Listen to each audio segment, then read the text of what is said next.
Ms. Fields is an environmental engineer here at NASA Wallace Flight Facility on the eastern shore of Virginia. She has agreed to meet with me. Hi, RJ.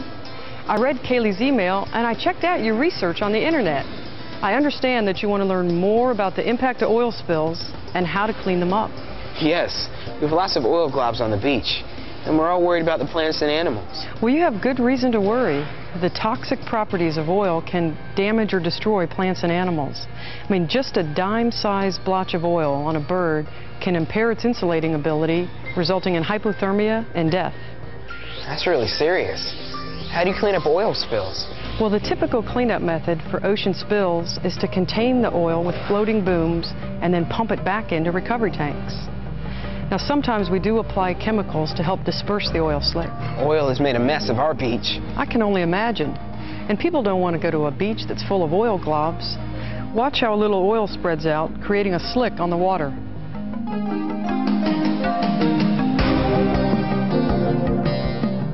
Wow, it really spread out. Yes, and a small amount of oil can cause a lot of damage. Look at how the oil clings to the feather. The oil coats the surface of plants and animals, effectively smothering them. Our area depends on tourism, so I'm sure that the oil on the beach is hurting businesses. Who is responsible for cleaning up the oil from a spill? Well, whoever spilled the oil is responsible for getting it cleaned up. Who makes sure they clean up all the oil? Well, in the United States, it's the Environmental Protection Agency or the Coast Guard.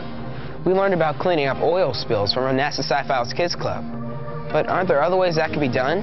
Well, during an oil spill, it's critical to try to clean it up before it reaches land and affects the shoreline.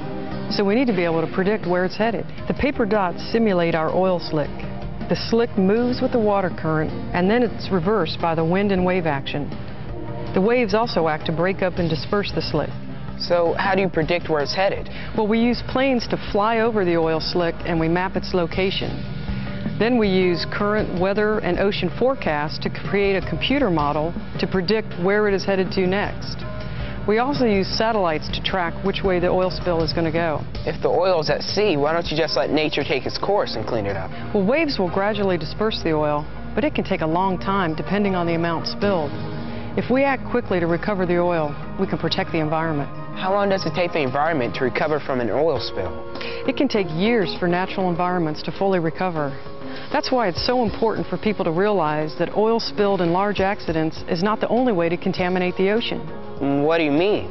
Well, the everyday buildup of small spills and debris can have a significant impact. Stormwater flows over parking lots and streets, and it carries the oil into rivers and streams when it ends up eventually in the ocean. I never thought of that.